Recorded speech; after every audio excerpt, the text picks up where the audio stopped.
Hello, हाय, नमस्कार। कैसे हैं आप लोग? देखिए, आपका आज पहला दिन है और इस सेशन से ही हम लोग प्रण लेते हैं कि हम लोग केमिस्ट्री को बहुत ही आसान बनाने का प्रयास करते हुए उसे अपने अंदर एब्जॉर्ब कर लेंगे, अपने अंदर ग्रहण कर लेंगे। हिंदी मीडियम वालों के लिए ये बहुत बड़ा उपहार है। ये मैं आपको पहले भी बता चुका हूँ। ठीक है, तो हम केमिस्ट्री कहाँ से स्टार्ट हुआ है, कहाँ से स्टार्ट किया जाता है, केमिस्ट्री को पढ़ना स्टार्ट करते तो कहाँ से करते हैं, इन सभी के बारे में आज के इस पार्ट 1 में बताया जाएगा। ठीक है, चलिए आज हम देखने वाले हैं कि पदार्थ तथा उनकी अवस्थाओं के बारे में। चलिए मेन टॉपिक स्टार्ट होने से पहले हम ये जान लेते हैं कि रसायन शास्त्र होता क्या है, यानी रसायन विज्ञान होता क्या है। देखिए, अगर आप लोग हमारे चैनल पर नए हो तो प्लीज़ हमारे चैनल को सब्सक्राइब कर लीजिएगा और हमारे चैनल को दूसरे लोगों के पास शेयर कर दीजिए ताकि वो लोग भी आकर जुड़ सके, हमसे जुड़ सकें। और अगर वीडियो पसंद आ जाए ना तो प्लीज़ लाइक कर दीजिएगा। और किस टॉपिक पे आपको वीडियो चाहिए वो जरूर बताइएगा। ठीक है, चलिए हम देखते हैं कि रसायन शास्त्र किसे कहते हैं। देखिए, हम बोल सकते हैं कि रसायन विज्ञान की वह शाखा जिसके अंतर्गत हम पदार्थों के संरचना, संगठन एवं उनकी गुणधर्मों के बारे में अध्ययन करते हैं, तो उन्हें हम कहते हैं रसायन शास्त्र। क्या कहते हैं? रसायन शास्त्र। पूरे यूनिवर्स में जितने भी वस्तु हैं, जितने भी चीज हैं, वो हमारा क्या है? पदार्थ है। क्या है? पदार्थ है। लेकिन हाँ, आप जानते हो कि जहां पर कुछ ना कुछ अच्छा होता तो वहां पर कुछ ना कुछ कमियां भी होती है। तो इसके अंदर कुछ ना कुछ एक्सेप्शन भी हैं, कुछ ना कुछ अपवाद भी हैं, तो उनको भी हम बताएंगे अभी थोड़ी देर बाद। ठीक है, तो सबसे पहले आप लोग क्या करिए, एयरफोन लगा लीजिए और अच्छे से बिल्कुल सॉन्ग जैसे सुनते हो बिल्कुल वैसे सुन लो। चलिए हम देखते हैं।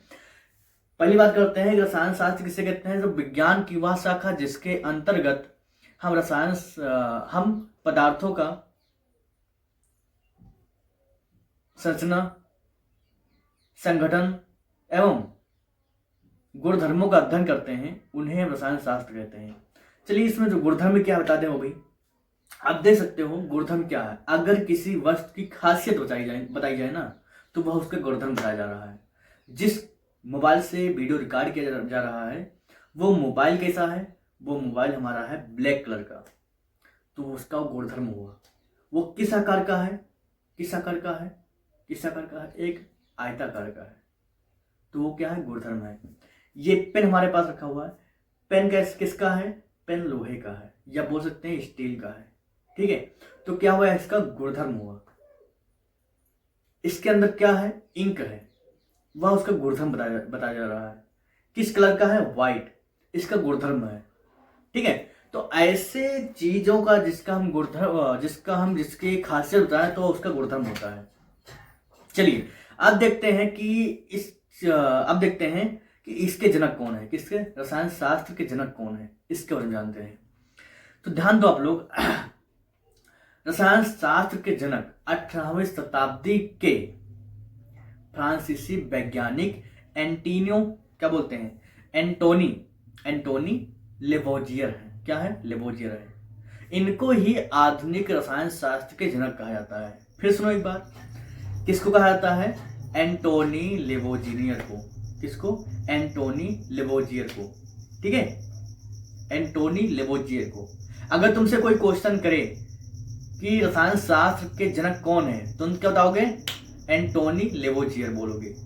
ठीक है, चलिए अब देखते हैं कि केमिस्ट्री शब्द की उत्पत्ति कैसे हुई।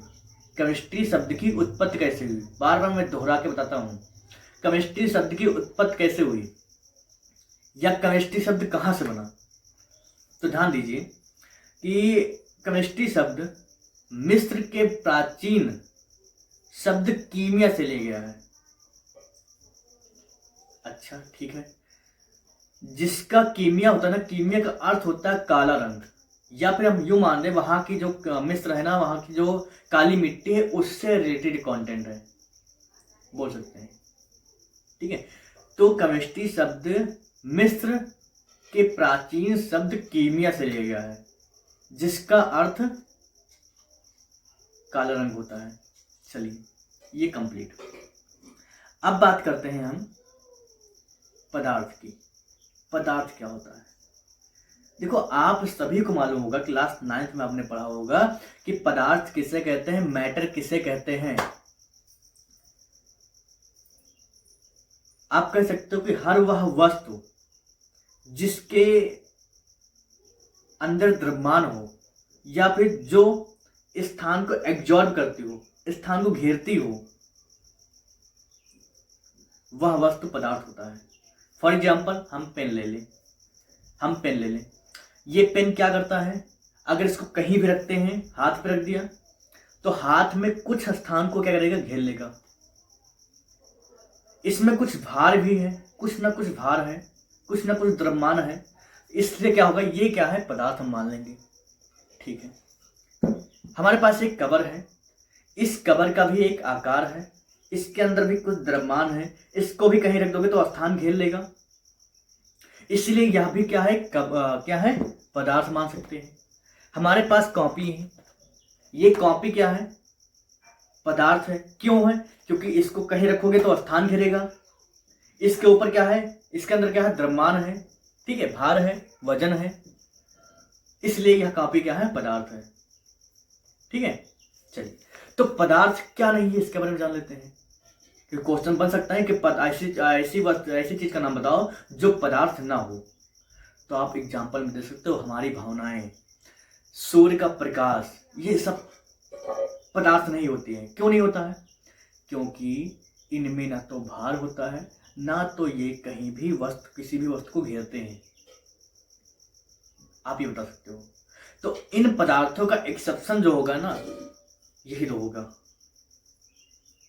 ठीक, चलिए अब बात करते हैं कि पदार्थों का वर्गीकरण कैसे करते हैं।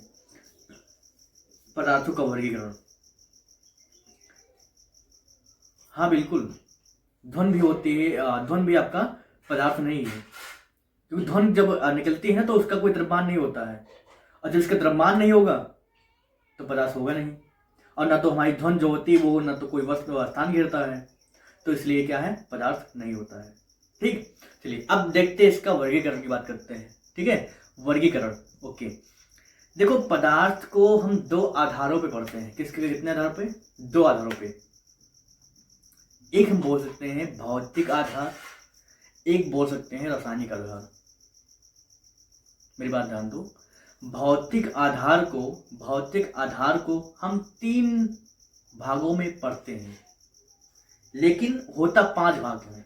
इसके 5 भाग होते हैं, लेकिन हम पढ़ते हैं 3 भाग पे, ठोस, द्रव, गैस। एक और होता है प्लाज्मा, एक और होता है बोस-आइंस्टीन कंडेंसेट। ठीक है, ये होता है। अब दूसरा क्या होता है, जो रासायनिक आधार होता है ना, उसको भी हम 3 तरीके से पढ़ते हैं। कौन कौन सा? तत्व, यौगिक और मिश्रण। इसको साइड में रखो, तत्व, मिश्रण, यौगिक को साइड में रखो, और रासायनिक आधार को साइड में रखो। हम पढ़ते हैं भौतिक आधार के बारे में। भौतिक आधार में हमने बताया ठोस, द्रव, गैस। इन तीनों के बारे में आज चर्चा करके पार्ट 1 को फिनिश करते हैं। सबसे बात करें ठोस की। चलिए कुछ एग्जाम्पल के लिए हम ले लेते हैं कुछ वस्तु को। चलिए उपलब्ध है, ध्यान दीजिए। देखो अगर मैं बात करूं ठोस पदार्थ की, सॉलिड स्टेट की, तो ध्यान दीजिए ये क्या होता है, हम बोल सकते हैं कि जिन पदार्थों का आकार व आयतन बिल्कुल निश्चित रहता है, या हम यूं बोलते हैं कि जिनके अंदर का आंतरिक आणविक बल या आंतरिक आणविक स्थान बहुत कम होता है, वह पदार्थ होता है। पहले पॉइंट में आप देख सकते हो कि जिनका आयतन आकार निश्चित होता है उन्हें पदार्थ कहते हैं। सेकंड पॉइंट में आप ये भी कर सकते हो जिनका अंतरा आणविक स्थान बहुत कम होता है उन्हें पदार्थ कहते हैं। चौथे पॉइंट में भी आप देख सकते हो कि जिनके कणों के बीच का आकर्षण बल अधिक होता है उन्हें पदार्थ कहते हैं। बोल सकते हो आप लोग बहुत ही इजी तरीके से। चलिए फिर देखते हैं आगे। इसका एग्जाम्पल क्या देख सकते हो, लकड़ी हो गया, लोहा हो गया, ईंट हो गया, ये सब क्या है, ठोस पदार्थ है, सॉलिड है।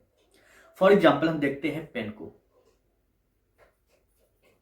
इसका देखो आकार बिल्कुल निश्चित है, लंबाई है मान लो 3 सेंटीमीटर का है, 3 नहीं मान सकते, 5 सेंटीमीटर का है तो 5 सेंटीमीटर का ही रहेगा, ठीक है। इसका आयतन, इसको कहीं भी कैसे रखोगे बिल्कुल ऐसे ही रहेगा, तो इसका आयतन भी और आकार भी निश्चित है ना, नहीं चेंज होगा, इसलिए क्या है, एक ठोस पदार्थ है। चलिए इनके अंदर का आंतरिक आणविक स्थान भी क्या होता है, बहुत कम होता है, जिसकी वजह से क्या है, देखो ज्यादा स्पेस रहेगा तो उसमें गैस भर जाएगी, गैस भरने की वजह से क्या होगा, प्रॉब्लम हो सकती है, तो इसलिए क्या होगा, वो ठोस पदार्थ में नहीं आता है, तो ये क्या है, ठोस पदार्थ है, ठीक है। अब बढ़ते हैं, जैसे मान लो एग्जाम्पल में आपको बताया गया, लकड़ी हो गया, लोहा हो गया, बर्फ का सिल्ली मान सकते हो, बर्फ है ना। चलिए बात करते हैं द्रव अवस्था की। द्रव क्या होता है, ध्यान दो, अगर हम क्या करें, हम पानी ले लें 2 मिनट,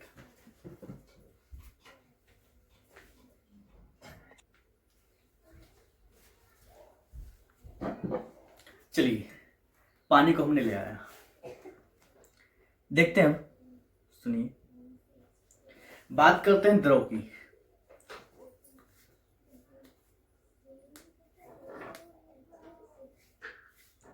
सुनो, जिनका आयतन, द्रव की बात करते हैं, जिनका आयतन निश्चित होता है लेकिन आकार बिल्कुल अनिश्चित होता है ना, तो उसे द्रव कहते हैं। क्या कहते हैं, द्रव।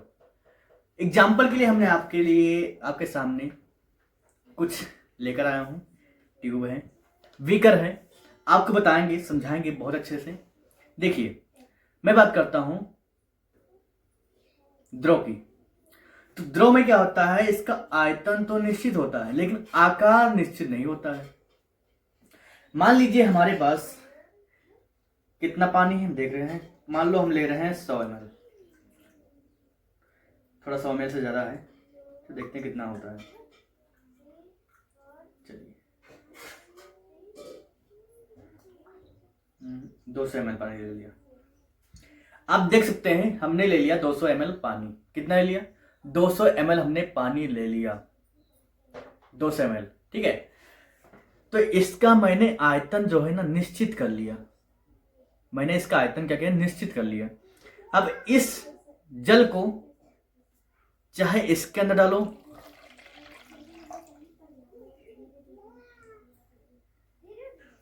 तब भी ये 200 रहेगा, और चाहे इसके अंदर डालोगे तब भी क्या रहेगा, 200 ml ही रहेगा।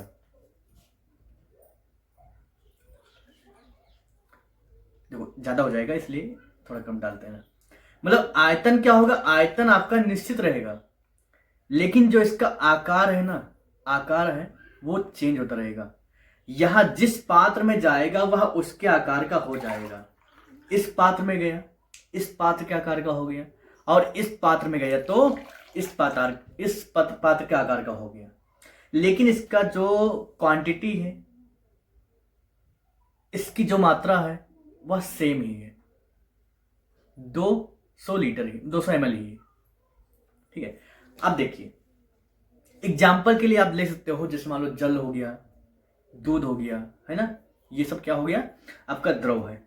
या हम ये भी बता सकते हैं इनके अंदर का अंतरा आणविक जो स्थान होता है वो क्या होता है, ठोसों की अपेक्षा अधिक होती है। क्या होती है, अधिक होती है। लेकिन हाँ, इनमें आकर्षण बल क्या होता है, ठोसों की अपेक्षा कम होती है, आप ये लिख सकते हो। चलिए अब बात करते हैं गैस की। किसकी बात करते हैं, गैस की। तो गैस क्या होता है, गैस के बारे में बात करते हैं। ध्यान दो, इसमें ना तो आकार निश्चित होता है और ना ही आयतन निश्चित होता है। अब यहाँ देखो, जो गैस है ना बिल्कुल बह रही है, बिल्कुल गैस बह रही है, उसको ना तो हम एक आकार दे सकते हैं, ना तो उसका आयतन निकाल ले सकते हैं। ठीक है, तो हम बोल सकते हैं कि जिनका आकार व आयतन निश्चित न हो, यानी अनिश्चित हो, उन्हें हम गैस कहते हैं। ठीक है, जैसे हम एक और बता सकते हैं इसमें, क्या इनके अंदर का अंतराणुक बल बहुत अधिक होता है। अंतराणुक स्थान बोल सकते हो या बल बोल दो, क्या होता है, बहुत अधिक होता है। जैसे CO2 गैस हो गया, ऑक्सीजन गैस हो गया, है ना।